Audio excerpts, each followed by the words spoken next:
1ஆம் அதிகாரம் 10வது வசனம். ஆகையால் சகோதரரே, உங்கள் அழைப்பையும் தெரிந்து கொள்ளுதலையும் உறுதியாக்கும்படி ஜாக்கிரதையாயிருங்கள். இவைகளை செய்தால் நீங்கள் ஒரு காலம் இடறி விழுவதில்லை. ஹல்லேலூயா, ஹல்லேலூயா. கர்த்தருடைய வார்த்தை சொல்கிறது. இங்க பேதுரு எழுதுகிற காரியம் என்னன்னா, அப்போஸ்தலனாகிய பேதுரு தன்னுடைய 2ஆம் நிருபத்தில் எழுதுகிற காரியம் 10ஆம் வசனம். ஆகையால் சகோதரரே, உங்கள் அழைப்பையும் தெரிந்து கொள்வதையும் உறுதியாக்கும்படி, நல்லா கவனிங்க, உங்கள் அழைப்பையும் தெரிந்து கொள்வதையும் உறுதியாக்கும்படி ஜாக்கிரதையாக இருங்கள். இவைகளை செய்தால் நீங்கள் ஒரு காலமும் இடறி விழுவதில்லை. அல்லேலூயா. இதை நீங்க உங்க வாழ்க்கையில செய்தீங்கன்னா நீங்க எப்பவுமே இடறி விழ மாட்டீங்களா? இடறி விழ மாட்டீங்கன்னா, அதாவது பாவத்திலையும் விழ மாட்டீங்க, 2வது கஷ்டத்திலையும் விழ மாட்டீங்க, நஷ்டத்திலையும் விழ மாட்டீங்க, எல்லாத்துக்கும் மேல பின்மாறி போக மாட்டீங்க, சோர்ந்து போக மாட்டீங்க, பின்வாங்க மாட்டீங்க, கர்த்தரை மறுதலிக்க மாட்டீங்க, முறுமுறுக்க மாட்டீங்க. இப்படி அநேக காரியங்களை நாம் விழாதபடி நம்மை காத்துக் கொள்ளலாம். எதுக்காக இதை சொல்றேன்னா, நேற்று தினத்துல இந்த காரியத்தை நான் தியானிக்கும் போது கர்த்தருடைய ஆவியினோடு கூட வெளிப்பட்டேன். ஏன்னா நானும் ஏ பிளாக்ல முத ஒரு உபவாச கூட்டம் வச்சு ஆரம்பிச்சு நடத்தும் போது ஒப்பனா சொல்றேன், என்ன அழைப்புன்னு தெரியாம தான் ஆரம்பத்துல என்ன பண்ணேன், ஊழியத்தை நான் செஞ்சுட்டு இருந்தேன். என்ன அழைப்புனே தெரியாது. ஆனா கர்த்தர் என்னோட கூட பேசினார், அழைச்சார், ஊழியத்து பேரை கூட கொடுத்தார். ஆனா எந்த அழைப்புல நான் இருக்கிறேன்னு எனக்கு தெரியாம போச்சு. எந்த அழைப்புல நம்ம இருக்கிறேன்னு தெரியாம போச்சு. நான் அப்ப அப்படியே படிப்படியா ஜெப கூட நடத்திட்டு இருக்கேன், உபவாச கூட நடத்திட்டு இருக்கேன். சொல்ல போனா நான் எனக்குள்ள நினைச்சுக்கிட்டேன், என்னன்னா நமக்கு சுவிசேஷம் மாதிரியா இல்ல எப்படின்னா தெரியல, சபையில இருக்கிறோம், யாரோ கூப்பிடுறாங்க, போய் ஜெபிக்கிறோம், மாசமான ஜெப கூட வைக்கிறோம், பக்கத்துல ஜெப கூட வைக்கிறாங்க, இப்படிதான் நான் பண்ணிட்டு இருக்கேன். அதை தாண்டி இன்னொரு விஷயம், அழைப்பே தெரியாம கூட ஒரு ஓப்பனல் மீட்டிங் கூட நான் போட்டிருக்கேன். ஆனா என்ன அழைப்புலாம் தெரியாது. ஆனா அழைச்சா நான் போய் உட்காந்துச்சேன்.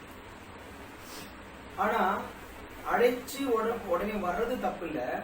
ஆனா இங்க வசனம் என்ன சொல்லுதுன்னா, சகோதரி, உங்கள் அழைப்பையும் தெரிந்து கொள்ளுதலையும் உறுதியாக்கும்படி ஜாக்கிரதையாக இருங்கன்னு சொல்றாரு. நீங்க வந்துட்டு இருக்க பாதை, நீங்க வந்துட்டீங்க, கால் எடுத்து வச்சுட்டீங்க, அது எந்த பாதையோ, அதாவது நீங்க ஊழியங்கிறது 5 விதமான ஊழியம் சொல்லப்படுது. ஒண்ணு என்ன ஊழியம்? சுவிசேஷ ஊழியம், போதகர் ஊழியம், அப்புறம் அப்போஸ்தல ஊழியம், அதுக்கப்புறம் தீர்க்கதரிசன ஊழியம், மேய்ப்பன் ஊழியம். இப்படி 5 விதமான ஊழியங்களை கர்த்தர் அவங்க வேதாகமத்துல கொடுத்து வச்சிருக்கிறார். அப்ப 5 விதமான ஊழியத்துல நிச்சயமா எல்லாரும் ஒவ்வொரு ஊழியத்துல நம்ம கர்த்தர் நம்ம செலக்ட் பண்ணிட்டு தான் இருக்கிறார். எல்லாரையும் உடனே செலக்ட் பண்றது, எல்லாரும் என்ன பண்றது இல்ல, உடனே செலக்ட் பண்றது. ஆனா தேவன் முதலாவது அழைக்கிறார். அதனாலதான் நம்ம பாக்குறோம், அழைக்கப்பட்டவர்கள் அநேகர், தெரிந்து கொள்ளப்பட்டவர்கள் ஒரு சிலரும் சொல்லப்படுது. சிலர் தான் சொல்லப்படுது. அழைக்கிறார், அழைச்சிட்டோன்னே வந்துட்டோம், எல்லாரும் வந்துட்டோம். இப்ப இயேசு கிறிஸ்து உங்களுக்கு தெரியாத ஒண்ணும் இல்ல, லட்சக்கணக்கான ஜனங்க, கிட்டத்தட்ட 1000கணக்கான ஜனங்க அவர் பின்தொடர்ந்து வந்தாங்க. சீஷர்களும் அவரோட கூட பின்தொடர்ந்து வந்தாங்க. ஆனா சத்தியம் வெளிப்பட வெளிப்பட வெளிப்பட மற்றவர்கள் என்ன பண்ணாங்க, பின்வாங்கி போயிட்டாங்க. அதனாலதான் இங்க சொல்லப்படுது, நீங்க அழைக்கப்படும் போது அந்த அழைப்புல தெரிந்து கொள்ளுதல உறுதியாக்கும்படி ஜாக்கிரதையா இருங்க. நீங்க எதுல இருக்கீங்க, கர்த்தர் எதுக்கு உங்களை அழைச்சா இருங்க, ரொம்ப தயவு செஞ்சு கவனமா இருங்க, தெரிந்து கொள்ள விரும்புங்க, அதை தெரிந்து கொண்டு அதுல ஜாக்கிரதையா இருங்க. அப்படி இருந்தீங்கன்னா நீங்க விழ மாட்டீங்கன்னு சொல்றேன். அப்ப நான் பிரேயர் நடத்திட்டு இருக்கேன். அப்படி நடத்திட்டு இருக்கும்போது பைபிள் காலேஜோட போக ஆரம்பிச்சிட்டேன். பைபிள் காலேஜும் போக ஆரம்பிச்ச போது அப்போ அங்க ஒரு காலேஜ், அந்த பைபிள் காலேஜ் ப்ரொஃபஸர் தான் கேட்கிறாரு. அவர் என்ன சொன்னாருன்னா, சத்தி இந்த அளவுக்கு ஊழியம் செய்யற, உன்னுடைய போட்டோஸ்லாம் நான் பார்த்தேன், ஊழியத்தெல்லாம் பாக்குறேன், ஆனா இந்த அளவுக்கு செய்யற, நீ என்ன ஊழியம் செய்யறன்னு உனக்கு தெரியுமான்னு கேட்டாரு. எனக்கு உடனே ஒரு சடனா இருந்துச்சு, என்னடா இது கேள்வி கேட்டாரு. ஏன் நான் செய்யற ஊழியம் உங்களுக்கு தெரியலையான்னு கேட்டேன். இல்லப்பா, நீ முதல்ல உன்னுடைய ஊழியத்தை உறுதியாக்கும்படி கர்த்தரிடத்துல போய் என்ன பண்ண, கேளு. என்ன பண்ண, கர்த்தரிடத்துல நீ கேளு. அப்படின்னு எனக்கு ஒருத்தர் சொன்னார். அந்த ப்ரொஃபஸர் சொன்னார், சரிங்க நான் உங்கள் வார்த்தைக்கு நான் கீழ்படிக்கிறேன் அப்படின்னு சொல்லிட்டு என்ன பண்ணேன், ஒரு 3 நாள் இரவு ஜெபத்தை எடுத்தேன். சும்மா அப்படி ஆண்டவரே சொல்லுங்கப்பா நான் கேட்கிறேன். ஒரு 3 நாள் இரவு ஜெபத்தை எடுக்கும்போது கர்த்தர் என்னோட வெளிப்பட்டார். அப்போதான் அவர் சொன்னாரு, மோசையை குறித்து வெளிப்பட்டார்.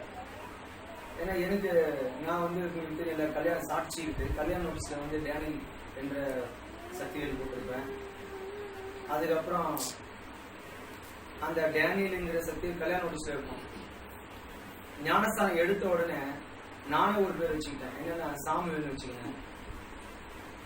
கல்யாணத்துல டேனியல் வச்சுக்கிட்டேன். இப்ப 2 பேரோட கடந்துதான் வந்தேன். இப்ப நிறைய பேர் அப்படிதான் குழப்பத்துல யாரோ ஒருத்தவங்க ஒரு பேர் வச்சிருப்பாங்க, உங்களுக்கு ஒரு பேர் தோணும், இங்கேதான் போயிட்டு இருப்பீங்க. சரியான அந்த வெளிப்பாடோடு கர்த்தர் உங்களை அழைத்த அழைப்புல அந்த பேர் உங்களுக்கு வர்றதில்லை. இதுதான் மிகப்பெரிய ஒரு விஷயம். அதுதான் நீங்க சீசருடைய பேரை கூட நீங்க தியானிச்சு வச்சீங்கன்னா ஒவ்வொரு பேருக்கும் ஒரு அர்த்தம் இருக்கும்.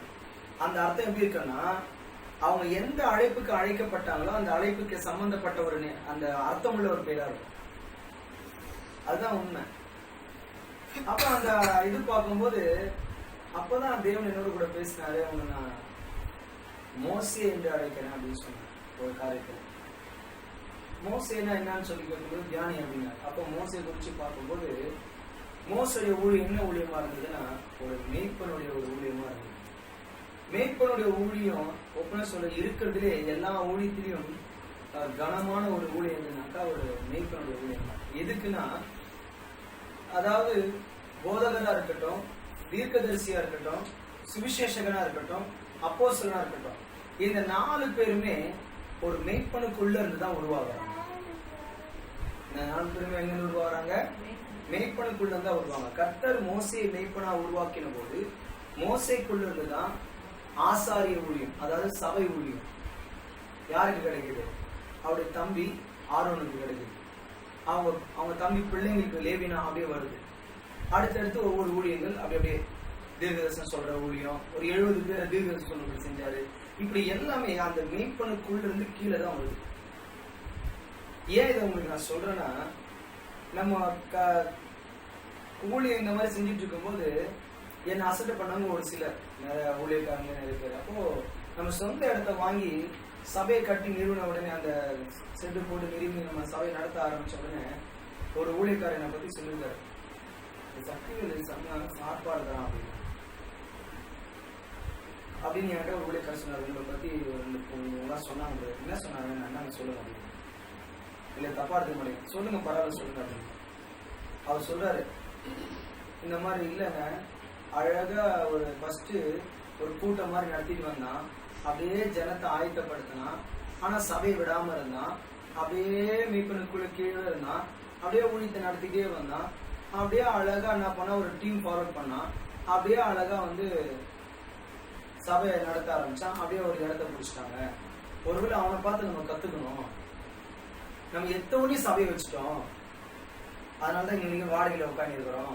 நம்ம எத்தவனே வந்து ஆபீஸ்லாம் வச்சுட்டோம், ஆபீஸ் வச்சிட்டோம், சபை வச்சுட்டோம், அதனாலதான் இன்னைக்கு ஆபீஸும் காணாம போயிடுச்சு, சபையில இருந்த ஜனம் கூட காணாம போயிடுச்சு அப்படி இப்படின்னு சொல்லி ஒரு மாதிரி சொல்லியிருக்கிறார். உண்மைதான்.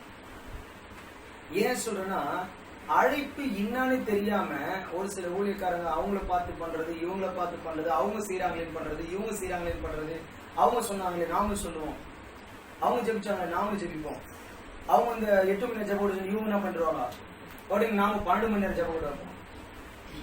அவங்க தீர்க்கதரிசன மாநாடு வச்சு இவங்க தீர்க்கதரிசன மாநாடு வச்சிருவாங்க, அவங்க உபவாசம் போட்டு வச்சு இவங்க உபவாசம் போட்டு வச்சிருவாங்க. என்ன பண்ணுவாங்க? அவங்க உபவாசம் போட்டு வச்சோன்னு இவங்க உபவாசம் போட்டு வச்சாங்க. அவங்க ஹாஸ்பிட்டல் வழியும் போறாங்க, இவங்களும் ஹாஸ்பிட்டல் வழியும் போயிடுவாங்க. இவங்க கிராமம் வழியும் போறாங்க, இவங்களும் கிராமம் வழியும் போறாங்க. இப்படி ஒருத்தரை பார்த்து ஒருத்தர் தான் இன்னைக்கு ஊழியத்துல ஓடிட்டு இருக்காங்க. நான் ஒரு நாள் அப்படி ஓடல, அவங்க என்னை எப்படி அழைச்சிட்டு போறாரோ அப்படிதான் போயிட்டு இருக்கேன். ஆனா இவங்க சொல்றாங்க அந்த மாதிரி நான் பிளான் பண்ணி அழகா உங்களை அப்படியே கையில ஃபர்ஸ்ட் நான் உங்களை வந்து செட் பண்ணிட்டேன், சேஃப்டியா சேர்த்துக்கணும், செட் பண்ணி சேர்த்துக்கிட்டு அதுக்கப்புறமா ஸ்டெப் பை ஸ்டெப்பையா ஊழியத்தை உள்ள கொண்டு வந்தேன். ஊழியத்தை கொண்டு வருது நானா கடவுளா? ஊழியம் கர்த்தருடையது, தெரிந்து கொள்ளுதலும் கர்த்தருடையது, அழைப்பும் அவருடையது. அவங்க இப்படி சொல்றாங்க. ஏன்னா இன்னைக்கு அவங்க ஆபீஸ்லாம் போட்டு பந்தா உட்காந்தாங்க. கிளை சபை வச்சாங்க, ஆபீஸ் வச்சாங்க, சபை வச்சாங்க. இன்னைக்கு சபையிலே 10 பேர் தான் இருக்கிறாங்க. அவங்க சபையில கிளை சபையும் இல்ல, ஆபீஸும் இல்ல.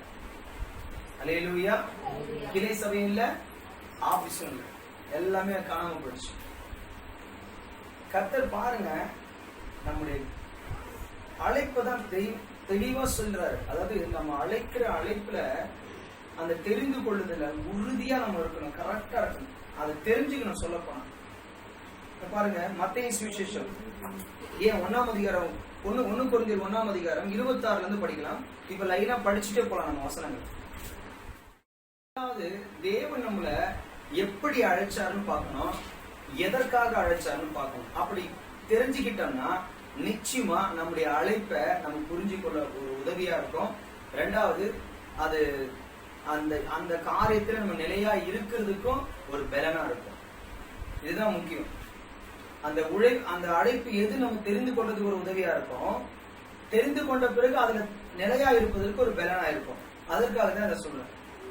வேத வசனம் சொல்லுகிறது 1 தீமோத்தேயு 1ஆம் அதிகாரம் 2 தீமோத்தேயு 1ஆம் அதிகாரம் 9ஆம் வசனம்.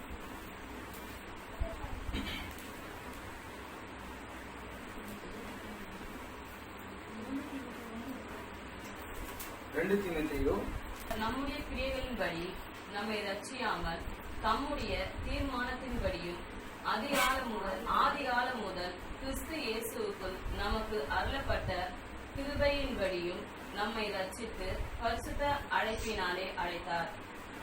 எப்படி அழைக்கிறாரா? இதுதான் மெயின் பாயிண்ட். நம்மள பரிசுத்த அழைப்பினால நம்ம அழைக்கிறோம். எப்படி அழைக்கிறாருன்னு கேட்டா, ஏதோ சாதாரணமா வாங்க இது பண்ணுங்க அது பண்ணுங்க இது பண்ணுங்க ஸ்டார்டா தான் உங்ககிட்ட முடிச்சிட்டேன். அதுக்கு மேல அதை பாத்தீங்கன்னு வச்சுக்கோங்க, அவருடைய கிருபையின்படி அழைக்கிறாரு, ரட்சித்து அழைக்கிறாரு. அதான் அந்த பாவத்துல இருந்து நம்மளை மீட்டு தான் என்ன பண்றாரு, எத்தவனையும் அழைக்கலமா.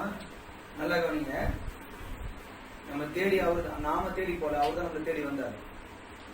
அதுதான் வேதவசனம் சொல்றது, இருளிருக்க ஜனங்கள் வெளிச்சத்தை கண்டாருன்னு சொல்லுது. எல்லாரும் கஷ்டத்துல, நஷ்டத்துல, சாபத்துல, பாவத்துல, வேதனையில, என்ன சொல்லுது, பிசாசு பிடியில, அப்புறம் ஊனமா, குருடனா, வியாதியா, இப்படி நிறைய காரியங்கள் இருக்கும்போது இயேசு நம்ம என்ன பண்றாரு, முதலாவது குணமாக்கி அதை ரட்சிக்கிறார். அதன் பிறகுதான் தம்முடைய பரிசுத்த அழைப்பினால அழைக்கிறாங்க. ஆனா நிறைய பேர் என்ன பண்ணுவோம், ஒரு விடுதலையானது பைபிளை தூக்கிட்டு, என்னை எவ்வளவு பெரிய ஆண்டவர் எப்படி திரும்ப அழைச்சா தெரியும், எப்படி திரும்ப என்ன விடுதலை ஆக்கினாரு, என் மேல ஏசப்பா அனுபவிச்சிருக்காரு, நான் ஏசப்பா அவசரம் ஊழியம் செய்ய போறேன், என்ன பண்ண போறேன், ஏசப்பா அவசரம் ஊழியம் செய்ய போறேன், என்னை எவ்வளவு அழைப்பு, என்ன அழைச்சிட்டாரு ஆண்டவர், என்னை அழைச்சிட்டாரு, என்னை தெரிந்து கொண்டாரு, இஷ்டத்துக்கு சொல்லிட்டு இருக்காங்க.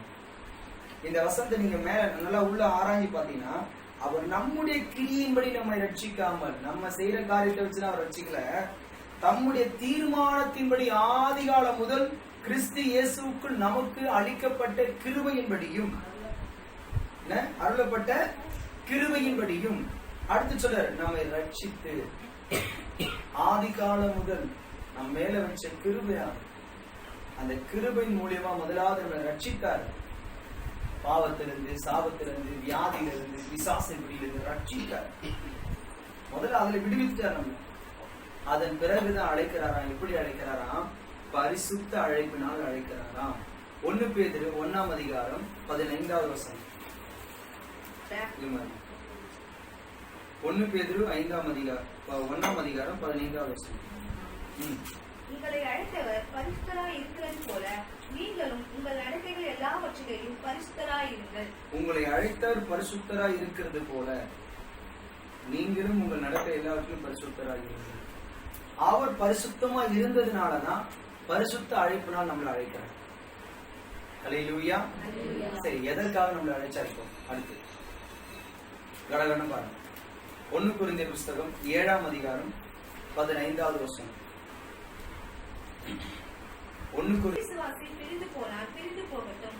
இப்படிப்பட்ட விஷயத்தில் சகோதரனாவது சகோதரியாவது அடிமைப்பட்டவர்கள் அல்ல, சமாதானமாய் இருக்கும் அழைத்தார். எதுக்காக அழைச்சாரா? சமாதானம். சமாதானமா இருக்கும்படிக்கு நம்மை அழைத்தார். அடுத்து 1 தெசலோனிக்கேயர் புத்தகம் 4ஆம் அதிகாரம் 7வது வசனம். நம்மை அசுத்தத்திற்கு அல்ல பரிசுத்தத்திற்கே அழைத்திருக்கிறார். தேவன் நம்மை அசுத்தத்திற்கு அல்ல பரிசுத்தத்திற்கே அழைத்தார். முதலாவது பார்த்தோம், தேவன் நம்ம எதுக்காக அழைச்சாரா? சமாதானமா இருந்து வாழ்வதற்காக அழைச்சார். இரண்டாவது பரிசுத்தத்திற்காக அழைச்சிருக்கிறார். மூணாவது 2 தெசலோனிக்கேயர் 2ஆம் அதிகாரம் 14வது வசனம். 2 தெசலோனிக்கேயர் புத்தகம் 2ஆம் அதிகாரம் 14வது வசனம்.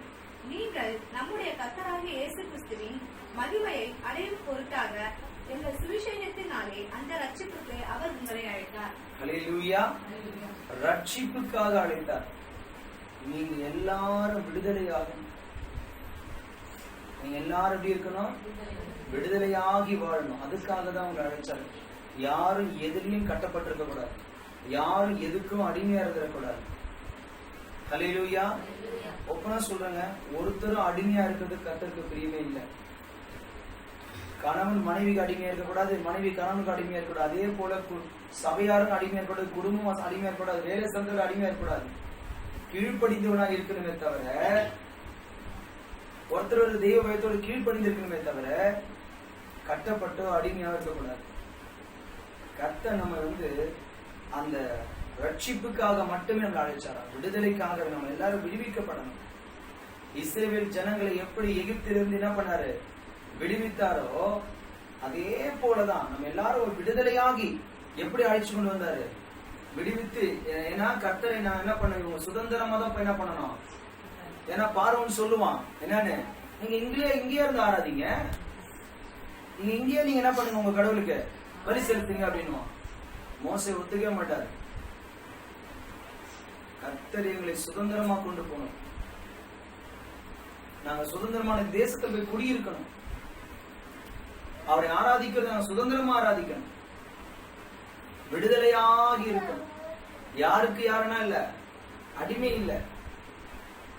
ரட்சிப்புக்காக அழைத்தார், விடுதலைக்காகவே நம்ம அழைத்தார். நம்ம விடுவிக்கப்பட வேண்டும். நம்ம விடுதலையா வாழணும். வாழ்ற வாழ்க்கை கூட எப்படி வாழணும்? விடுதலையா வாழணும். வருஷம் ஆகஸ்ட் 15 தானே சொல்றான் சுதந்திரம். என்னது சுதந்திரம் சொல்றாங்க? விடுதலை நாள். அது சொல்ல போனா இண்டிபெண்டன்ஸ் டே அப்படின்னாலே விடுதலை நாள்னு அர்த்தம். இனி நாம அடிமை இல்ல, நாம் விடுவிக்கப்பட்டோம். அடிமைத்தனத்திலிருந்து சுதந்திரவாதி. நம்மளால யாரு? சுதந்திரவாதிகள்.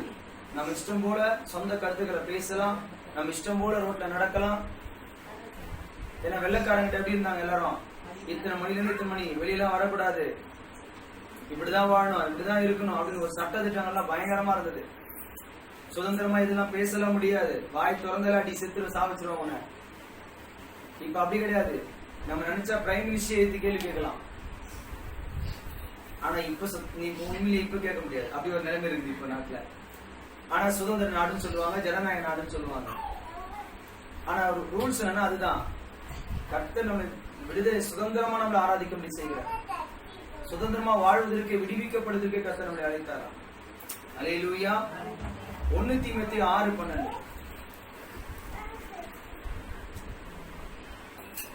1 தீமோத்தேயு 6:12. விசுவாசத்தின் நல்ல போராட்டத்தை போராடு, நித்திய ஜீவனை பற்றிக்கொள், அதற்காகவே நீ அழைக்கப்பட்டாய். இரண்டாவது, நித்திய ஜீவனை பற்றிக்கொள்ளவே நீ அழைக்கப்பட்டாயா? எப்படி? நீ நரகத்துக்கு போகக்கூடாது, நீ பரலோகத்துக்கு போகப்பட வேண்டும், பரலோகத்தை நீ சுதந்திரிக்க வேண்டும் என்பதற்காகவே, நித்திய ஜீவனுக்காகவே நீ அழைக்கப்பட்டிருக்க.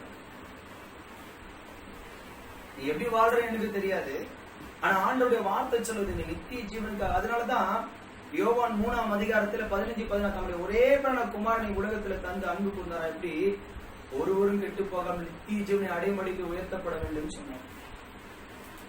அல்லேலூயா. நீங்க யாருமே கெட்டு போறது விருப்பமே இல்லை. எல்லாரும் பரலோகத்துக்குள்ள வரணும். அதுக்குதான் அழைச்சிருக்கிறார். ஏன்னா அதுக்கு அழைக்க வேண்டியதே இல்லையா? அவரே ஒரு வார்த்தை சொன்ன இந்த உலகத்துல எல்லாரும் என்ன பண்றாங்க? பரலோகத்துக்கு வந்துடலாங்க. இல்ல இல்ல, அழைச்சிருக்கிறார் பரலோகத்துக்கு வான்னு. பரலோகத்துக்கு வரணும்னா இப்படிதான் வரணும், அப்படிதான் வரணும், வழி இருக்குல்ல. இந்த வழியில வரணும்னு உன்னை அழைச்சிருக்கிறாரு. நீ எந்த வழியில போறியோ அதனால்தான் விசாலமான வழின்னு ஒண்ணு வச்சிருக்கிறாரு, இடுக்கும் நெருக்கமான ஒரு வழி வச்சிருக்கிறாரு. சும்மா எல்லாம் வச்சில்ல. அவர் நினைச்சா என்ன பண்ண, ஒரு வார்த்தை சொன்னா வானம் பூமியை ஒழிந்து போகும்போது அவர் எல்லாரும் பரலோகத்துக்கு வானம் வந்துட வேண்டியதானே. ஆனா அழைச்சிருக்கிறாராம் பரலோகத்துக்கு வரணும். அப்பனா பாத்துங்க, அது ஒரு அழைப்பு. பரலோகத்துக்கு வர்றதே ஒரு அழைப்பு தான். இப்ப ஒரு கல்யாணத்துக்கு நம்ம எல்லாரையும் கூப்பிட்டுருவோமா? ரோட்ல போற வரவங்க எல்லாரையும் கூப்பிட்டுருவோமா? நமக்கு தெரிந்தவங்க, நம்ம சொந்த பந்தங்க அப்படிதானே அழைக்கிறோம். அதே போலதான் அவரால் அழைக்கப்பட்டவர்கள், தெரிந்து கொள்ளப்பட்டது. அவரால் அதை முதல் படிச்சோம். ஆதி காலம் முதல் இயேசு கிறிஸ்துவின் மூலமா கிருபை அளிக்கப்பட்ட அப்படின்னு பார்த்தோம். அவரு யார் அதை முன்குறிச்சு வச்சிருந்தாரோ அதுதான் ரோமர் 8:30 சொல்லப்படுது. எவர்களை அவர் முன்குறித்தாரோ அவர்களை அழைத்தார். வருதா இல்லையா வசனம்? எவர்களை முன்குறித்தாரோ அவர்களை என்ன பண்ணாரு? அழைச்சாருங்க.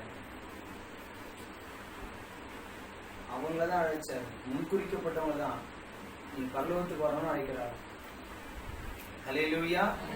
அதுதான் அந்த லைன் அழகா சொல்லப்படும். எவர்களை முன்குறித்தாரோ அவர்களை அழைத்தார், எவர்களை அழைத்தாரோ அவர்களை நீதிமானாக்கினார், எவர்களை நீதிமானாக்கினாரோ அவர்களை மகிமைப்படுத்தினார். இப்ப அழைக்கிறாரு பரலோகத்துக்கு வான்னு. அந்த வழி என்னன்னா, நீ பாவியா வாழ்றியா நீதிமானா வாழ்றியா? அவர் அழைச்சிட்டு என்ன பண்றாரு? நீதிமானாக்குறாரா. அதான் இடுக்கம் நெருக்கமான வழி. நீ நீதிமானாக்கப்பட்ட பிறகு பரலோகத்துக்குள்ள வந்து கர்த்தருக்கு மகிமையான கிரீடத்தை வைப்பார். உனக்குன்னு ஒரு கிரீடத்தை வச்சிருக்கிறார். எல்லாருக்கும் ஒரு கிரீடம் உண்டு. பரலோக ராஜ்யத்துல பிரவேசிக்கிற எல்லாருக்கும் நிச்சயம் ஒரு கிரீடம் உண்டு. அல்லேலூயா. அதனாலதான் இப்படி ஒரு அழைப்பு. அடுத்தது கடைசி ஒரு விஷயத்தை பார்க்கலாம். இந்த எதற்காக அழைச்சாருல 1 பேதுரு 2ஆம் அதிகாரம். நீங்கள் குற்றம் செய்து அடிக்கப்படும் போது பொறுமையோடு சகித்தால் அதனால் எந்த கீர்த்தி உண்டு?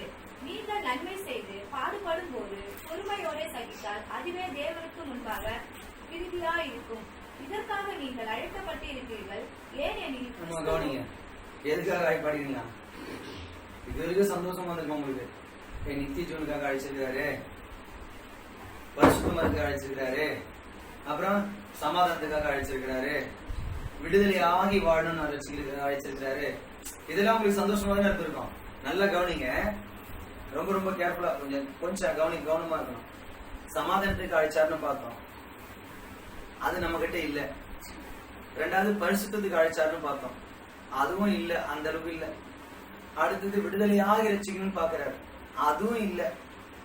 நித்திய ஜீவனுக்கு எதுக்கு அழைக்கிறாரு? நீங்க பரலோகத்துக்கு வரணும்னு அழைக்கிறாரு. சரி, முயற்சி செய்யும். 5ஆவதா பாத்தீங்கன்னா எதுக்காக அழைச்சாருன்னு சொல்றாரு பாருங்க. நல்லா கவனிங்க, இதை கொஞ்சம் கவனமா கேட்கணும். பாருங்க, நான் படிக்கிறேன். 1 பேதுரு 2ஆம் அதிகாரம் 20-25 வசனம். நீங்கள் குற்றம் செய்து அடிக்கப்படும் போது பொறுமையோடு சகித்தால் அதனால் என்ன கீர்த்தி உண்டு? நீங்கள் நன்மை செய்து பாடுபடும் போது பொறுமையோடு சகித்தால் அதுவே தேவனுக்கு முன்பாக பிரதியாயிருக்கும். இதற்காகவே நீங்கள் அழைக்கப்பட்டும் இருக்கிறீர்கள். இதற்காக நிறைய பேர் என்ன பண்றோம், தப்பு பண்ணிட்டு அதனால இப்ப ஒரு உதாரணம், உங்க வீட்டுக்கார அவர் ஒரு 1000 ரூபாய் கொடுக்குறாரு, 1000 ரூபாய் தருவது திடீர்னு 200 ரூபாய் தான் கொடுத்தாரு. உடனே வாய் என்ன பண்ணோம்? இது மாதிரி கொடுத்தா எப்படி? ஈவன் இல்ல ஒரு கேட கூட ஒரு எக்ஸ்ட்ரா 2 வார்த்தைய மரியாதை இல்லாம பேசுவீங்கன்னு வச்சுக்கோ. உடனே அவர் என்ன பண்ணுவாரு? சும்மா சொல்லுங்க, என்ன பண்ணுவாரு? ஏன் உங்க வாயில வார்த்தை வரல தெரியுமா? ஏன்னா நாங்க தானே அடிச்சு பழக்கம், அவரு அடிச்சு பழக்கமே இல்லை நாங்க. சரி, இருந்தாலும் ஒரு உதாரணம் சொல்றேன். அப்போ நீங்க பேசும்போது அவர் என்ன பண்ணுவாரு? ஒரு 2 அடி அடிப்பார். என்ன பண்ணுவாரு? ஒரு அடியாச்சும் அடிப்பார். அடிச்ச உடனே நீங்க என்ன பண்ணுவீங்க? ஐயோ எப்படி அடிக்கிறாங்க, கை முடங்கி போவ, நாசமா போவ அப்படி சொல்லிட்டு என்ன பண்ணுவோம்? வெளியே வந்து, ஏக்கா இதேதாங்க என் காலம்புள்ளான இவன்ட கஷ்டப்படுறேங்க, காலம்புள்ளா இவன்ட நான் சாப்பிடுறேங்க, எப்ப பார்த்தாலும் இப்படிதாங்க அடிக்கிறான், எப்ப பார்த்தாலும் அப்படி பண்றாங்க, கடவுளுக்காக தாங்க நான் இவ்வளவு பொறுமையா போறேன், இவ்வளவு பொறுமையா போறேன், இவ்வளவு பொறுமையா போறேன். நீ என்ன பொறுமையா போன? நீ வார்த்தையை விட்டதுனால தான் நான் உதவ வாங்கினாங்க. அப்போ இங்க தெளிவா சொல்லப்படுது என்னன்னா, குற்றம் செய்து அடிக்கப்படும் போது பொறுமையா சகித்தால் அதனால ஒரு பிரயோஜனம் இல்லை. நன்மை செய்து நீங்கள் பாடுபடும் போது பொறுமையோடு சகித்தால் அதுவே தேவனுக்கு உண்டான பிரதியாகும். நீங்க நன்மை செஞ்சுட்டு அவரு அந்த மாதிரி செய்யறாரா, 200 ரூபாய்க்கு உங்களால முடிஞ்சத நீங்க செய்யுங்க வச்சுங்க. அப்போ அவரு ஏற்கனவே கறி குழம்பு அப்படிலாம் செஞ்ச நீங்க இந்த 200 ரூபாய் முடியாத போது அதையும் அனுசரிச்சு வாங்கி சந்தோஷமா சாப்பாடு பொடி எல்லாம் செஞ்சு வச்சுக்கோ. அப்போ வந்து உங்க வீட்டுக்காரர் வந்து என்ன நான் இந்த மாதிரி கொடுத்தேன், நம்ம என்ன இந்த மாதிரி பண்ணிடுறேன், இன்னைக்கு கறி இல்லையா, ஏன் சொல்லி தூக்கி அடிக்கிறேன் அப்படி பண்றான்னு வச்சுக்கேன். அப்படி பண்ணிட்டு உன்னை 2 வார்த்தை திட்டிட்டு போறான்னு வச்சுக்கோ, இல்ல ஒரு அடியோட அடிச்சு போறான்னு வச்சுக்கோ. அந்த அடியை அமைதியா வாங்கிக்கணும் சொல்லிட்டு அமைதியா இருந்துட்டு அதுக்கப்புறமா அவரு கோபமா இருக்கும்போது நம்ம போய் இருந்து சாப்பாடு மறுபடியும் போட்டு எனக்கு கொடுக்குறோம்னு வச்சுக்கேன். அவர்ல சாப்பிட்றாருன்னு வச்சுக்கேன், என்ன நடக்கும்? அவங்க அவரு கொடுத்தது புரிஞ்சுக்காம உன்னை திட்டாரு, தூக்கி அடிச்சாரு. ஆனா அதையும் நீ பார்க்காம பொறுமையோடு சகிச்சு அவர்கிட்ட போய் நின்று சாப்பாடு மறுபடியும் போட்டீங்கன்னா கண்டிப்பா அவன் மனசு என்ன ஆயிடும், கொஞ்சமாச்சு இறங்கும். அதுதான் பொறுமையோடு நீ பாட அனுபவிச்சு சகிக்கிறேன்னு அர்த்தம். ஃபர்ஸ்ட் ஆப் நம்ம பார்த்தோம் பாரு, 200 ரூபாய் கொடுத்த உடனே என்ன இது மாதிரி கொடுக்குற, என்ன இதை வச்சு என்ன கிழிக்க முடியும், எத்தனை போட அவன் விட்ட அப்படின்னு கேட்போம். அவன் பார்ப்பான் ஒரு ஆம்பளைன்ற மாதிரி இதெல்லாம் பேசுறாங்க, பலாருன்னு விடுவான் ஒரு அடி. அதை போய் நம்ம பெருசா பேசி எல்லாருக்கிட்டையும் இதுல போய் ஜோம் பண்ணுங்க, ஏன்னா ஜோம் பண்ணுங்க, ஜோம் பண்ணுங்க. இதே காலங்காலமா என் வாழ்க்கை போச்சு. இந்த 2 விஷயத்தை யோசிச்சு பாருங்க. தப்பு செஞ்சுட்டு அடிக்கப்படும் போது நீ பொறுமையா இருந்து நான் அப்படி கரெக்டா இருந்தேன்னு சொல்றது ஒரு பிரயோஜனமே இல்லை. அதனால நீ எந்த பாடு அனுபவிச்சாலும் பிரயோஜனம் கிடையாது. அதை விட நன்மை செஞ்சு அதனால வர பிரச்சனை நீ சகிச்சு பாடு அனுபவிச்சு பாரு, நிச்சயமா தேவனுடைய பார்வையில் அதுவே நீதியா இருக்கும். அதற்காகவே நீங்க அழைக்கப்பட்டீங்கன்னு சொல்றேன். ஹல்லேலூயா, ஹல்லேலூயா.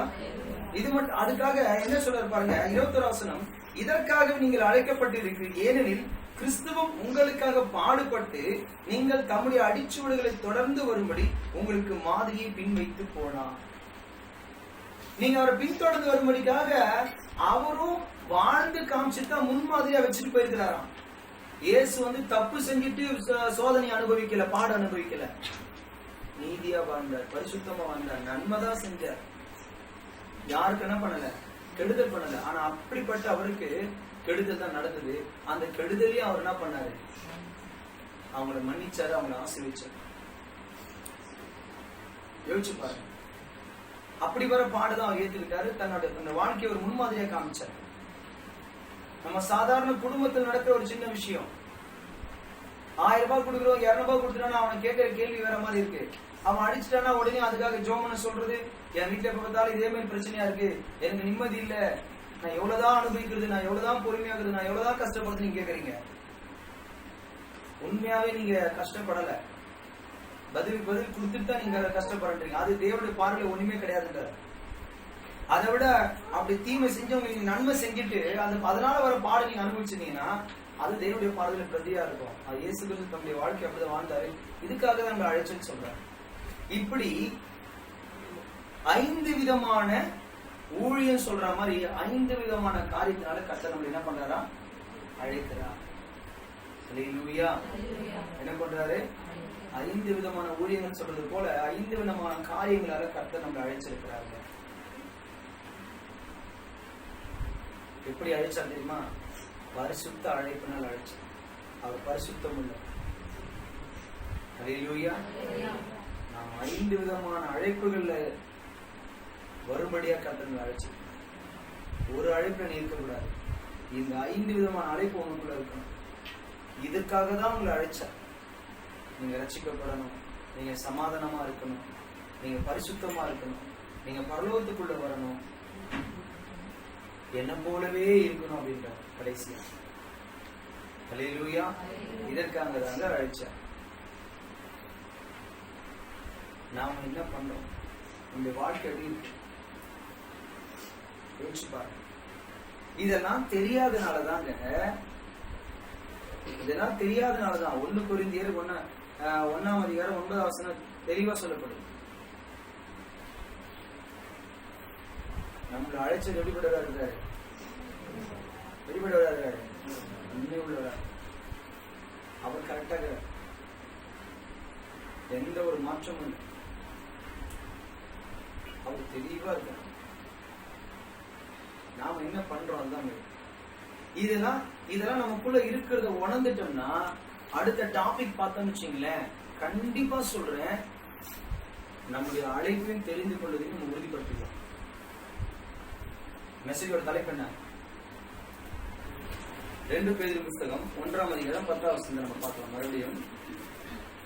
ஆகையால் சகோதரரே, உங்கள் அழைப்பையும் தெரிந்து கொள்ளுதலையும் உறுதியாக்கும்படி ஜாக்கிரதையா இருங்கள். இவைகளை செய்தால் நீங்கள் ஒரு காலம் என்ன மாட்டீங்க, இடறி விழுவது, பின்வாங்கி போக மாட்டார். நிறைய பேர் அழைப்பே தெரியாம ஊழியத்தை செய்ய போயிட்டு ஊழியத்துல நன்மை நடக்கலவனே, ஊழியத்துல எதுவுமே கிடைக்கலவனே ஊழியத்தை விட்டு என்ன பண்றாங்க, ஆர்வத்துல ஊழியம் செய்யும்போது ஜனம் நிறைய வரும். அந்த ஜனத்தை பார்த்து உங்களுக்கு அப்படியே ஒரு சந்தோஷம் வந்துடும். இவங்க அழைப்பு என்னன்னு தெரியாம என்ன பண்ணிடுவாங்க, நின்றுவாங்க. ஜனம் ஒண்ணு குறை சொல்ல, இவரை குறை சொல்ல ஆரம்பிச்ச விலகி போக ஆரம்பிச்சும் ஊழியத்தை வேணா என்ன பண்றாரு, விட்டுருவாரு. 2வது ஆரம்பத்துல ஊழியம் சந்தோஷமா இருக்கும். நாள் ஆக பசி பட்டினி கஷ்டம் நஷ்டம் வரும்போது என்ன ஆயிடுவாங்க, நமக்கு ஏண்டா அந்த ஊழியன்ற விட்டு போயிடுவாங்க.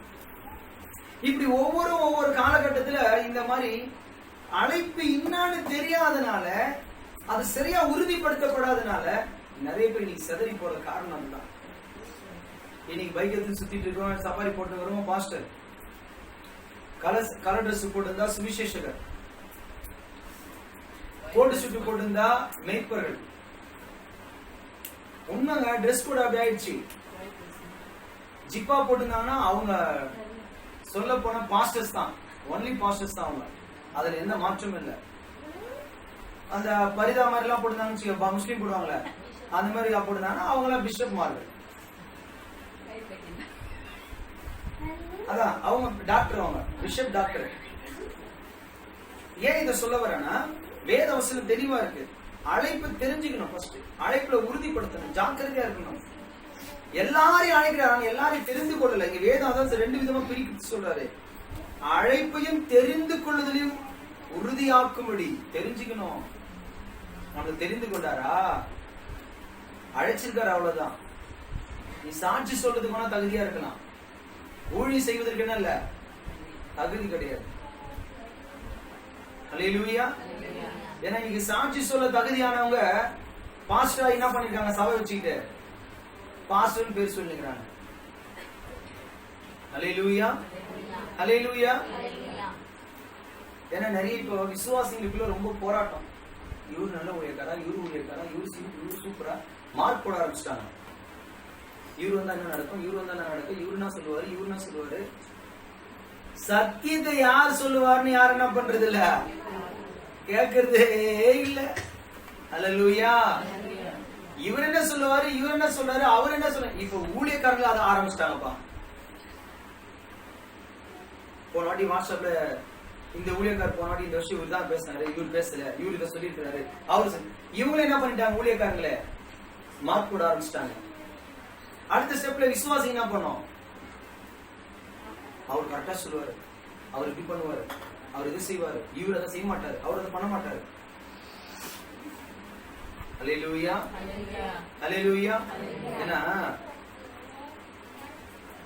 பிள்ளைங்க பேசிட்டு இருக்கும்போது சொன்னாங்க, அவர் பிரயாசப்பட்டாராம், அவர் தான் ஊழியக்காரன், பிரயாசப்பட்டவர் தான் ஊழியக்காரன். வார்த்தை சொல்றவங்கன்னா ஊழியக்காரன் இல்லையா. இப்படி ஆளுக்கு ஒரு மார்க் போட ஆரம்பிச்சிட்டாங்க. நீங்க மார்க் போடுறதுக்கு ஆண்டவர் கர்த்தர் ஊழியக்காரனை அழைக்கலே தெரிந்து கொள்ளல. சாட்சி சொல்றோம், சாட்சி சொல்லட்டும், பாட்டு பாடுறோம், பாட்டு பாடட்டும், ஜெபம் பண்றோம், ஜெபம் பண்ணட்டும். அல்லேலூயா. பணிவிட செய்யறவன் பணிவிட செய்யட்டும், உதவி செய்யறவன் உதவி செய்யட்டும். இதெல்லாம் அழைப்பு. தெரிந்து கொள்ளுதல் என்பது தனிப்பட்ட ஒரு விஷயம். அல்லேலூயா. பாருங்க 1 கொரிந்தியர் 1ஆம் அதிகாரம் 26 30 வரைக்கும் படிங்க, சீக்கிரம் படிங்க. தெரிஞ்சுட்டு போயிடும். 1 கொரிந்தியர் புஸ்தகம் 1ஆம் அதிகாரம். எப்படி எனில் சகோதரரே, நீங்கள் அழைக்கப்பட்ட அழைப்பை பாருங்கள். மாம்சத்தின்படி ஞானிகள் அநேகர் இல்லை, வல்லவர்கள் அநேகர் இல்லை, பிரபுக்கள் அநேகர் இல்லை. ஞானிகளை வெட்கப்படுத்தும்படி தேவன் உலகத்தில் பைத்தியமானவர்களை தெரிந்து கொண்டார். பலமுள்ளவைகளை வெட்கப்படுத்தும்படி தேவன் உலகத்தில் பலவிதமானவைகளை தெரிந்து கொண்டார்.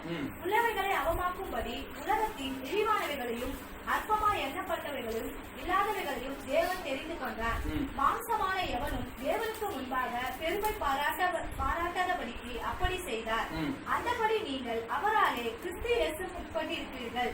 எழுதியிருக்கிறபடி மேன்மை பாராட்டுகிறவன் கர்த்தரை குறித்தே மேன்மை பாராட்டத்தக்கதாக. தேவன் நல்ல கவனிங்க, அழைக்கப்பட்ட அழைப்பு பாருங்க சொல்றாரு. மாம்சத்தின்படி அழைக்கப்பட்டவர்கள் அநேகர் இல்லை, பிரபுக்கள் அநேகர் இல்லை, வல்லவர்கள் அநேகர் இல்லை.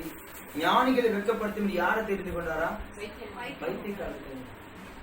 இன்னைக்கு இங்கிலீஷ் பேசுற ஊழியக்காரர்ல நிறைய விசுவாசிங்க என்ன பண்றாங்க? கனப்படுத்துறாங்க. இடையில ஒரு இங்கிலீஷ் வார்த்தை பேசினாக்கா அவங்க பெரிய ஊழியக்காரங்க. சத்தியம் பேசுறானான்னு பாக்குறது இல்ல, இடையில இங்கிலீஷ் பேசுறானான்னு பாக்குறது. இங்கிலீஷ் பேசினாலே பெரிய ஊழியக்காரங்க. ஜனம் தானா சேருதுங்க கூட்டம். ஜனம் என்ன பண்ணுது? இது எங்க பிடிச்ச பைத்தியம் தெரியுமா? இது குழந்தைங்களை இங்கிலீஷ் மீடியத்துல சேர்க்கணும்ன்ற இதுல பிடிச்ச பைத்தியம். அல்லேலூயா. ஃபாரின் போகணுன்ற எண்ணத்துல பிடிச்ச பைத்தியம் இதெல்லாம்.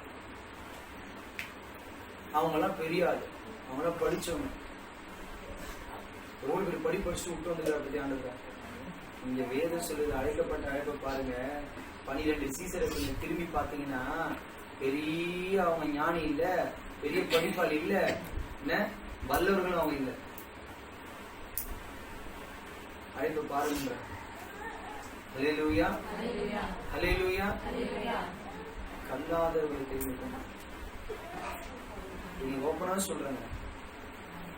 ஜனங்க பிரபலத்துக்கு மட்டுமே முக்கியத்துவம் கொடுத்துட்டு இருக்காங்க. இங்கிலீஷ் பேசுறவங்களையும் கோடு சுட்டு போறவங்களையும் உயர்ந்த கார்ல வரவங்க மாத்திரம் தான் நிறைய பேர் ஜனம் அந்த இடத்துல அதிகமா போகுது. உடனே நீங்க அவங்க சொல்லுவாங்க, அவங்க 25 வருஷமும் சொல்லி எவ்வளவு பெரிய சாட்சியம் வந்து ஆண்டவர் அவங்க எந்த வைத்திருப்பாரு. ஆமா, அவங்க பேசும்போது சக்தி இருக்கான்னு பாருங்க, வசனம் கோர்வையா இருக்கான்னு பாருங்க.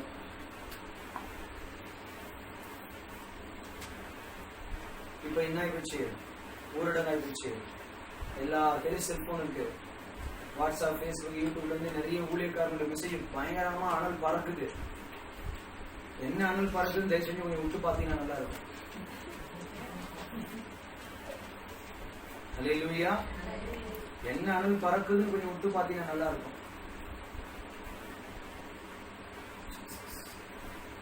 மத்தேயு சுவிசேஷம் 7ஆம் அதிகாரம் 13ஆம் வசனத்திலிருந்து 20ஆம் வசனம் வரைக்கும் பார்க்கலாம். இடுக்கமான வாசல் வழியை உட்பிரவேசியுங்கள். கேட்டுக்கு போகிற வாசல் விரிவும் வழி விசாலமாயிருக்கிறது, அதன் வழியாய் பிரவேசிக்கிறவர்கள் அநேகர். ஜீவனுக்கு போகிற வாசல் இடுக்கமும் வழி நெருக்கமுமாயிருக்கிறது, அதை கண்டுபிடிக்கிறவர்கள் சிலர். கள்ள தீர்க்கதரிசிகளுக்கு எச்சரிக்கையாயிருங்கள். அவர்கள் ஆட்டுத்தோலை போட்டுக் கொண்டு உங்களிடத்தில் வருவார்கள். உள்ளத்திலோ அவர்கள் பட்சிக்கிற ஓநாய்கள். அவர்களுடைய கனிகளினாலே அவர்களை அறிவீர்கள். முச்செடிகள் திராட்சைப்பழங்களையும் முட்புண்டுகளின் அத்திப்பழங்களையும் பறிக்கிறீர்களா? அப்படியே நல்ல மரம் எல்லாம் நல்ல கனிகளை கொடுக்கும், கெட்ட மரமோ கெட்ட கனிகளை கொடுக்கும். நல்ல மரம் கெட்ட கனிகளை கொடுக்க மாட்டாது, கெட்ட மரம் நல்ல கனிகளை கொடுக்க மாட்டாது. நல்ல கனி கொடாத மரம் எல்லாம் வெட்டுண்டாக்கிலே போடப்படும். ஆதலால் அவர்களுடைய கனிகளினாலே அவர்களை அறியலாம். இத குறிச்சு இன்னொரு இடத்துல பார்க்கலாம். 2 பேதுரு புஸ்தகத்துல பேதுரு தெளிவா சொல்லியிருக்கிறாரு. 2 பேதுரு புஸ்தகத்துல எவ்வளவு அழகான ஒரு விஷயத்தை சொல்றாரு பாருங்க. 2 பேதுரு புஸ்தகம் 2ஆம் அதிகாரம் 1 கள்ள தீர்க்கதரிசிகளும் ஜனங்களுக்குள்ளே என்ன யார் இருந்தாங்களா? கள்ள தீர்க்கதரிசி யார் கூட இருந்தாங்களா? ஜனங்களுக்குள்ளே இருந்தார்கள். அப்படியே உங்களுக்குள்ளும் கள்ள போதகர்களும் இருப்பார்கள். அவர்கள் கேட்டுக்கு ஏதுவான வேத புரட்டுகளை தந்திரமாய் நுழைய பண்ணி தங்களை கிரத்துக்காக கொண்ட ஆண்டவரை மறுதலித்து தங்களுக்கு தீவிரமான அழிவுகள் வருவித்துக் கொள்வார்கள். அவருடைய கெட்ட நடக்கைகளை அநேகர் பின்பற்றுவார்கள். நம்ம அங்க பார்த்தோம். கள்ள தீர்க்கதரிசி எப்படி இருப்பாங்க? அவங்க கனிகளினால அவங்க என்ன பண்ணலாம், அறியலாம். கெட்ட மரம் தான் நல்ல கனி கொடுக்காது. அவங்க கெட்ட மரம் தான் என்ன பண்ணுவாங்க, கெட்ட கனி தான் கொடுப்பாங்க.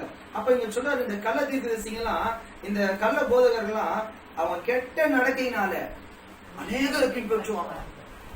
எத்தனை பேரை? திரளான கூட்டமா இருக்குமா அவங்க கிட்ட எல்லாம். நிறைய பேர் அவங்கள ஃபாலோ பண்ணுவாங்க. அல்லேலூயா. அவருடைய கெட்ட நடக்கைகளை அநேகர் பின்பற்றுவார்கள். அவர்கள் நிமித்தம் சத்திய மார்க்கம் தூஷிக்கப்படும். அவர்கள் நிமித்த சத்திய மார்க்கம்னா அவன் நீதியான வாழ்க்கையெல்லாம் அங்க இருக்காது, பரிசுத்தமான வாழ்க்கை இருக்காது. அவன் சபையில இருக்கிறவங்க எல்லாருமே வட்டி கூடுறதும், அசிங்கமா பேசுறதும், அநியாக்கிரம் பண்றதும், துணிகரமா இருக்கிறதும், இரக்கம் இல்லாம இருக்கிறதும், என்ன விட்டு கொடுக்காம, இப்படி நிறைய உள்ள அப்படியே பயங்கரமா இருக்கும். குடி கொண்டு இருக்கும் சொல்லுவாங்கல்ல, உள்ள குடி புகுந்துச்சுன்னு சொல்லி உள்ள குடி கொண்டு இருக்கும். அது வாழ்ந்துட்டு இருக்கும் உள்ளே. அது அல்லேலூயா. எப்படி இருப்பாங்க பாரு அந்த கள்ள போதகர்களும் கள்ள தீர்க்கதரிசிகளும். பொருளாசை உடையவர்களாய் தந்திரமான வார்த்தைகளை உங்களை என்ன பண்ணுவாங்க, தங்களுக்கு ஆதாயமாக்கி வசப்படுத்தி கொள்ளுவார்கள். உங்கள்கிட்ட சொந்த வீடுதான் பார்ப்பாங்க, உங்க வீட்டை எப்படின்னா அடையணும்னு பார்ப்பாங்க, உங்க வீட்டுக்குள்ள எப்படின்னா நுழையணும்னு பார்ப்பாங்க, நல்ல ஜாப்ல இருக்கிறேன்னு பார்ப்பாங்க, உன் ஜாப்ல இருக்கிற வருமானத்தை எப்படியாச்சும் அடைவதற்கு உன்னை நைசா சூப்பரா பேசி அழகா வஞ்சிப்பாங்க. அல்லேலூயா. பூர்வ காலம் முதல் அவளுக்கு விதிக்கப்பட்ட ஆக்கை அயர்ந்திராது, அவருடைய அழிவு உறங்காது. கர்த்தர் அவங்க விடல மாட்டாரு, அவங்களுக்காக நியமிக்கப்பட்டிருக்கான் ஆக்கிரன். அப்படிப்பட்ட போதர்களுக்கும் ஊழியக்காரர்களுக்கும் தீர்க்கதரிசிகளுக்கும். இன்னைக்கு நிறைய பேர் உங்களுக்கு தெரியாதுங்க, ஏழ்மையானவங்களை யாருக்கும் பாக்குறதே கிடையாது. ஏழ்மையான குடும்பத்துல, விடுதலை இல்லாத குடும்பத்தை விடுவித்து சபைக்குள்ள சேர்க்கறது இல்ல. எது விடுதலையாகி சபையில போது அவங்க தான் நோட்டி செஞ்சிட்டோம், அவங்களதான் சபை கூப்பிடுவாங்க, அவங்க கிட்ட தான் ஊழியத்தை பத்தி பெருமையா பேசுவாங்க, அவங்க கிட்ட தான் நம்ம அவங்களோட சாட்சியை பத்தி சொல்லி எப்படியாச்சும் என்ன பண்ணுவாங்க,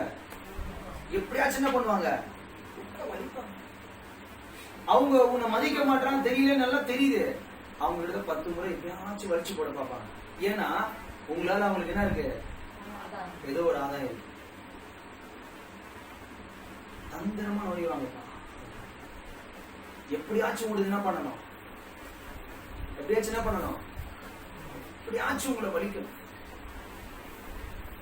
உன்னால ஆதாயம் இல்லைன்னா உங்களை தூக்கி போட்டு போயிட்டே இருப்பாங்க. நீ வசதியா மட்டும் இருந்து பாரு, நிஜமா உங்களை விடவே மாட்டாங்க. அல்லேலூயா. என்ன பண்ண மாட்டாங்க, உங்களை விடவே மாட்டாங்க. இன்னைக்கு நிறைய அப்படிப்பட்ட ஆட்கள் இருக்கிறாங்க,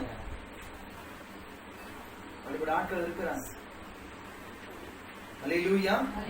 பாருங்க, பாவம் செய்த தூதர் தேவன் தப்ப விடாமல் அந்தகார சங்கிலிகளை கட்டி நரகத்தில் தள்ளி நியாயத்துக்கு வைக்கப்பட்டவர்களை ஒப்புக் கொடுத்து பூர்வ உலகத்தையும் தப்ப விடாமல் நீதியை பிரசங்கித்தவனாகிய நோவா முதலான 8 பேரை காப்பாற்றி அவபக்தியில் நிறைந்த உலகத்தின் மேல் ஜலப்பிரளயத்தை வரை பண்ணி. இங்க இந்த 5ஆம் வசனம் தெளிவா சொல்லப்படுது, நல்ல கவனிங்க. நீதி பூர்வ உலகத்தை தப்ப விடாமல், நோவா காலத்துல ஒட்டுமொத்த உலகத்தை கர்த்தர் அழிச்சாராம். ஆனா அதுல மட்டும் யாரை மட்டும் அழிக்கல, நோவா முதல் 8 பேர், அவங்க குடும்பத்தை சேர்ந்த மொத்தம் 8 பேரை ஆண்டவர் காப்பாத்தினாராம். எதுக்காக? நீதியை பிரசங்கித்தவனா இருக்கிறானா. இன்னைக்கு யாருங்க அதிகமா நீதியை பிரசங்கிக்கிறாங்க? நீதியை பிரசங்கிக்க முன்னாடி ஜனம் நிறைய இருக்கா? உன்னை ஆசீர்வதிப்பார், உனக்கு இரக்கம் செய்வார், உன்னை விடுவிப்பார், உன்னை காப்பாற்றுவார்.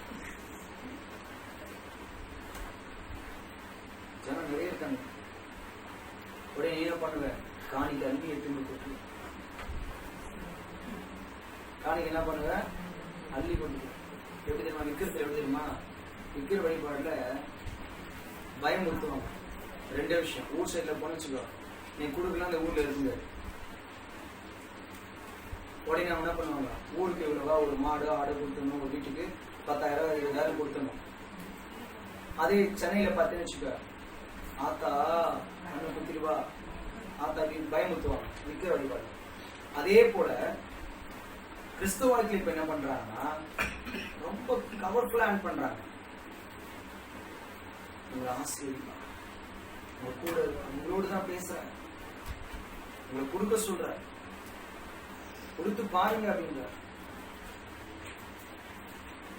நீங்க சொல்லி மனசு எங்களை விழுந்தாதானே கொடுக்குறது, எங்க கையில இருக்கு, நான் என்ன பண்ணிட்டு. ஆனா அப்படி இருந்தும் நீங்க சொல்ற என்ன பண்ண தெரியுமா, அந்த மாதிரி பிரசங்கத்துல எதிர்ப்பு கொடுத்துணும். இன்னும் ஆண்டவர் பேசிட்டாரு, என்ன பண்ணிட்டாரு, ஆண்டவர் பேசுறாரு, என்ன பண்ணணும், கொடுத்துடணும். உண்மை ஆனா கர்த்தர் அப்படிப்பட்ட ஊழியக்காரன் சும்மா உடவே மாட்டேன்றாரு. எல்லாரும் ஒரு நாள் காலி.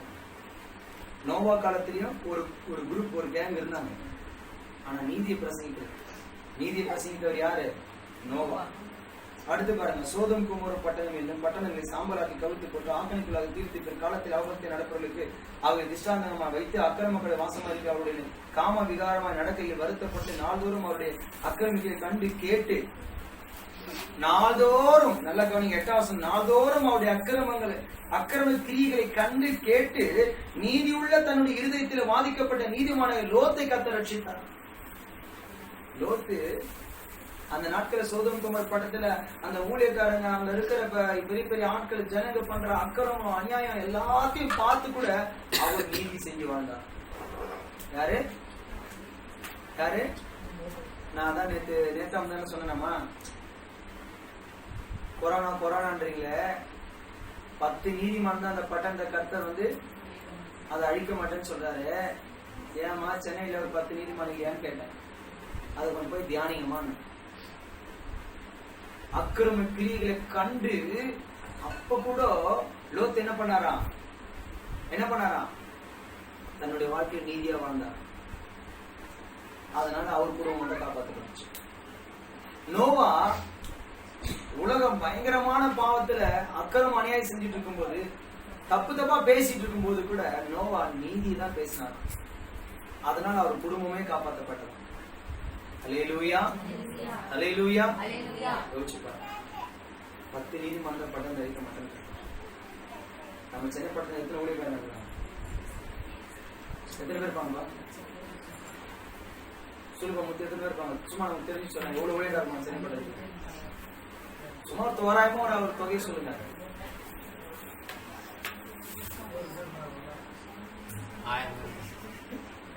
ஏசிய சர்ச்சிலே எவ்வளவு ஊழியக்காரங்கெல்லாம் சேர்த்த 100 பேர். சென்னையில மட்டும்தான். ரொம்ப கவனமா இருக்கு. அழகா உள்ள நுழைவாங்க, அற்புதமா பேசுவாங்க, கூடுமான தெரிந்து கொள்ளப்பட்டுலயே வஞ்சிப்பாங்க. வசனம் சொல்லுவாங்க, ஆசை வார்த்தைகளை காட்டுவாங்க, பொருள் ஆசை உள்ளவங்களா இருப்பாங்க, வசதியா வாழ நினைப்பாங்க வாழ்க்கையில அவங்க. அதுதான் மத்திய 23ஆம் அதிகாரத்துல நம்ம பார்க்கலாம். எல்லாரும் மேலயும் சபை வீடு சொந்தமா வச்சுட்டு சபை வாடகையில வைப்பாங்க. அந்த வாடகை யாரு மேல போடுவாங்க? சபை ஜனங்க மேலதான் அந்த வார்த்தை வைப்பாங்க. ஏன்னா இவங்க கையினால ஒரு விரையினால என்ன பண்ண மாட்டாங்களாம், தொட மாட்டாங்க, ஜனங்களை பலு தூக்க சொல்லுவாங்கன்னு சொல்லி அங்க மத்திய 23ஆம் அதிகாரத்துல. அல்லேலூயா. மத்திய 23ஆம் அதிகாரத்துல தெளிவா இருக்கு. ஜனங்க மேல பாரத்தை வைப்பாங்களாம், இவங்கள தன் ஒரு விரலினாலோட தொட மாட்டாங்க. இதுதான் உண்மை. இதெல்லாம் நீங்க பாத்தீங்கன்னாலே கண்டுபிடிக்கலாம். அவங்க இன்னாமல் மிராக்கள் செஞ்சாலும் நீங்க என்ன பண்ண மாட்டீங்க, அசந்து விட மாட்டீங்க. இல்ல அவங்க என்னதான் அப்படி கையை விரிச்சு கர்த்தரே அப்படின்னு சொல்லி ஒரு பிரம்மாண்டத்தை கொடுத்து திரளான ஒரு ஜனத்தை ஏற்படுத்தினாலும் நீங்க விட மாட்டீங்க. ஏன்னா கர்த்தர் உங்களை அடிமைத்தனத்திற்கு அழைக்கவில்லை, விடுதலையாகி ஊழியம் செய்ய அழைத்தார். நீங்க அந்த பிரபலத்தை பார்த்து விழுந்தீங்கன்னா நீங்க பிரபலத்துக்கு அடிமையா இருக்கீங்கன்னு அர்த்தம். புரியுதா இல்லையா? பிரபலத்துக்கு அடிமை. இன்னைக்கு நிறைய பேர் பிரபலத்துக்கு அடிமையா இருக்காங்க இல்லையா? உண்மை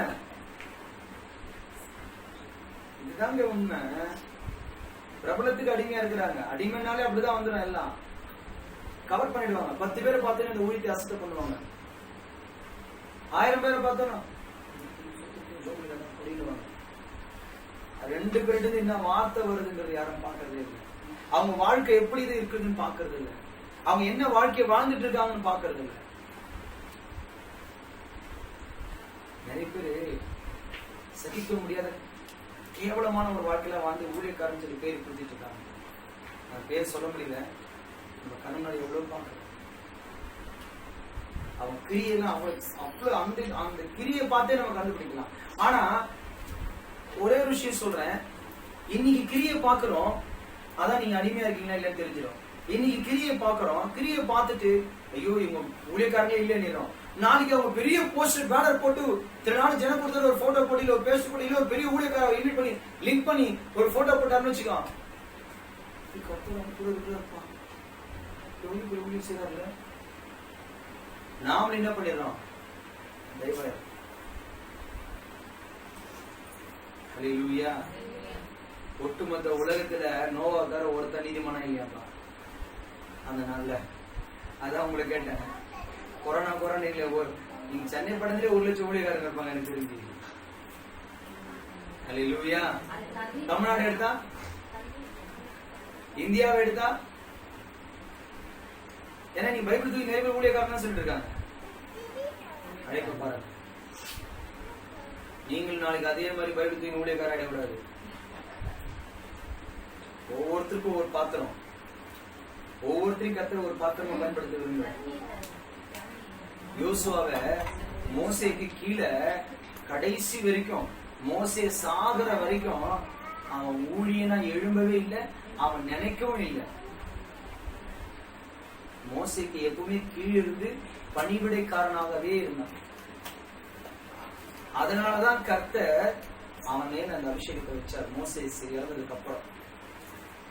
எலிசா எவ்வளவுதான் எலியாவுக்கு கீழே இருந்தாலும் கடைசி வரைக்கும் பணிவிடைக்காரனா தான் இருந்தாரே தவிர எலியா உயிரோடு இருக்கும்போது தன் தலையை துகர்த்தவே இல்லை. அல்லேலூயா.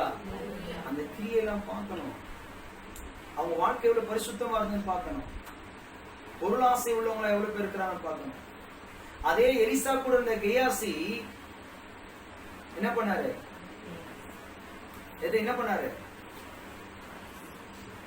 என்ன பண்ணாரு? எலியா கீழே இருந்த எலிசா ஒரு மிகப்பெரிய வல்லமையான ஊழியக்கார வரும்போது எலிசா கீழே இருக்கிற கேயாசி ஒரு வல்லமையான ஊழியக்கார வரணுமா இல்லையா? ஆனா கேயாசி நிலைமை என்னாச்சு? என்ன பண்ணாரு?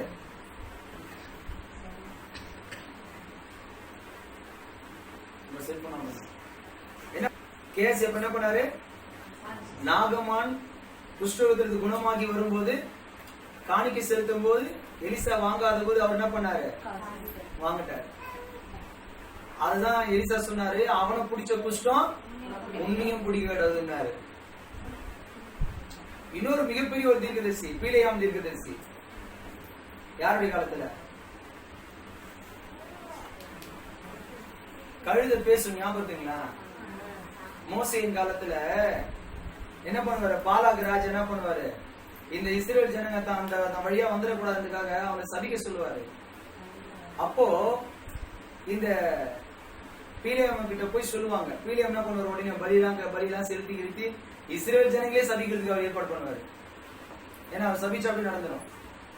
காணிக்கு பணத்தை கொடுத்தவனே மயங்கி வருவார். பொருளாசை உள்ளவர். கழுதையால் கடிந்து கொள்ளப்பட்டார். சாதாரண கழுத வாய் திறந்து பேசி கடிந்து கொண்டு. ஹல்லேலூயா, ஹல்லேலூயா. அதனால்தான் சொல்றேன், கிரியைகளை பார்த்து தயவு செய்து கவனமா இருங்க. என்னதான் இல்ல, நீங்க வெளியில கூட ஒரு ஊழியக்காரத்தை கனம் பண்ணுங்க, தப்பு இல்ல. ஆனா கிரியைகளை பாருங்க, ரொம்ப கவனமா இருங்க. அப்பதான் அதான் சொன்ன, உங்க அழைப்பை நீங்க புரிஞ்சுக்கிட்டீங்கன்னா கண்டிப்பா அவங்கள பத்தி நீங்க என்ன பண்ணுவீங்க?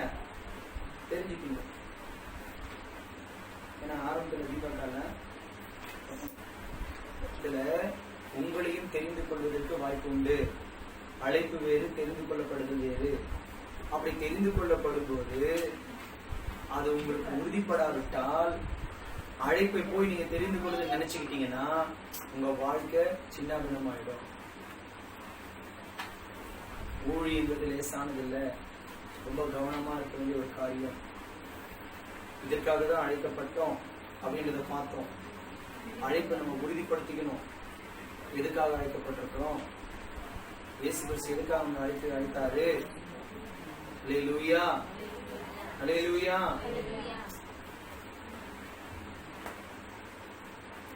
ரொம்ப கவனமா இருக்கும், லேசான விஷயம் இல்லை.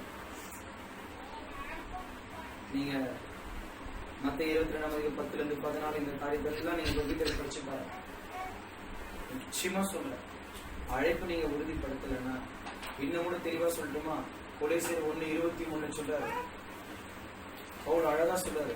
2 கொரிந்தியர் 10ஆம் அதிகாரத்துல ஒரு வசனம் இருக்கு, பவுல் சொல்றாரு, அடுத்தவங்க இது மேல நான் என்னோட இது என்ன பண்ண மாட்டேன். ரோமர் 15ஆம் அதிகாரத்துல சொல்றாரு, அடுத்தோட அஸ்திபாரத்து மேல என்ன பண்ண மாட்டேன். ரோமர் 15ஆம் அதிகாரம் தெளிவா அந்த ஒரு 3 விஷயம் மட்டும் பாருங்க. ரோமர் 15ஆம் அதிகாரம், ரோமர் 15:21, நான் மற்றொருவனுடைய அஸ்திபாரத்தின் மேல் கட்டாதபடிக்கு கிறிஸ்துவுடைய நாமம் சொல்லப்பட்டிராத இடங்களில் சுவிசேஷத்தை அறிவிக்கும்படி நாடுகிறேன். ஆண்டவரை பத்தி தெரிஞ்சு ஒரு ஊழியத்துல போறாங்கன்னு தெரிஞ்சு நான் போய் என்ன பண்ண மாட்டேன், அவங்க கிட்ட போயிட்டு இயேசு பத்தி சொல்ல மாட்டேன். ஏன்னா அது ஒருத்தருடைய அஸ்திபாரம். இயேசு பத்தி அறியாத தெரியாத இடத்துக்கு போய் நான் என்ன பண்ணுவேன், என் சுவிசேஷத்தை என் ஊழியத்தை நான் சொல்லுவேன். ஹல்லேலூயா. எந்த நிலைமையில நம்ம அழைச்சிருக்கோம் அதுல அப்படியே அடங்கி இருக்கணும், அந்த நிலைமையில கட்டப்பட்டிருக்கணும். அதனால்தான் எபிரேயர் புஸ்தகம் 5ஆம் அதிகாரம் 4-5 தெளிவா சொல்லப்படுகிறது. எபிரேயர் புஸ்தகம் 5. மேலும் ஆரோனை போல தேவனால் அழைக்கப்பட்டால் ஒழிய, நல்ல கவனிங்க, ஆரோனை போல தேவனால் அழைக்கப்பட்டால் ஒழிய ஒருவனும் இந்த கனமான ஊழியத்துக்கு தானா ஏற்படுகிறது இல்லை. அந்தபடி கிறிஸ்துவும் பிரதான ஆசிரியர் ஆகிறதற்கு தம்மை தாமே உயர்த்தவில்லை. நீ என்னுடைய குமாரன், இன்று நான் உன்னை ஜெனிப்பித்தேன் என்று அவரோடு சொன்னவரே அவரை உயர்த்தி. இயேசு கிறிஸ்து தன்னை உயர்த்தலையா மாம்சமா வந்த போது. இன்றைக்கு நான் உன்னை இந்த காரியத்துக்கு ஜெனிப்பித்தேன் என்று மேல இருந்த சத்தம் வந்துதான். அவர் தேவன் சொன்ன பிறகுதான் அந்த ஊழியமே அவர் செய்ய ஆரம்பிச்சார். அல்லேலூயா. தேவனால் அழைக்கப்பட்டால் ஒழிய இந்த கனமான ஊழியத்தை யாராலும் செய்ய முடியாது.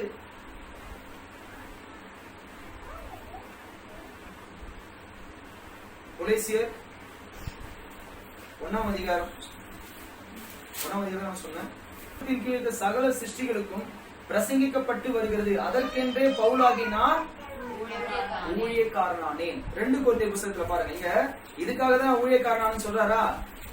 அதே போல 10ஆம் அதிகாரம் 11ஆம் வசனம் இன்னும் அவ்வளவு அழகா தெளிவா சொல்றாரு பாருங்க பவுல்.